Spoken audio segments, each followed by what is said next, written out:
মৃত্যু হোৱা বুলি ইয়ালৈ লৈ আহিছিলে লগত তেওঁলোকৰ লগত হেৰি আছিলে তেওঁৰ লগত আৰু এজন ল'ৰা আছিল স্কুটিত আহি আছিলে গছডাল ভাঙি পৰাৰ পাছত তেওঁলোকে ইয়াত লৈ আহিছে আচলতে ডেড বডি লৈ আহিছে ইয়াত কোনো ধৰণৰ চিকিৎসা দিয়া হোৱা নাই চিকিৎসা দিব পৰা হোৱা নাই কাৰণ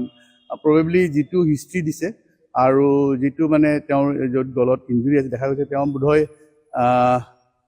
গলৰ যি স্পাইনেল কৰ্ডত তাত ফ্ৰেকচাৰ আছে 1-2 মানতে ফ্ৰেকচাৰ হৈছে যেন পাইছোঁ আৰু সেই তাত ফ্ৰেকচাৰ হ'লে 1 মিনিটৰ বেছি বাচি নাথাকে আৰু তাৰোপৰি তেওঁৰ কঁকালতো দুখ পাইছে পৰি পেলাই তাতো তেওঁ দুখ পায় সেই দুটা তাতো হয়তো ফ্ৰেকচাৰ আছে যেন লাগিছে গতিকে ইয়াতে ডেড বডি আহিছে কোনো ধৰণৰ জীয়াই থকাৰ লক্ষণ ইয়াত নাছিল ডেড বডিটো এতিয়া মৰ্গত আছে আৰু পুলিচ আহিছে পুলিচক হেণ্ড অভাৰ কৰা হ'ব আৰু পুলিচে হয়তো পষ্টমৰ্টেম কৰিবলৈ লৈ যাব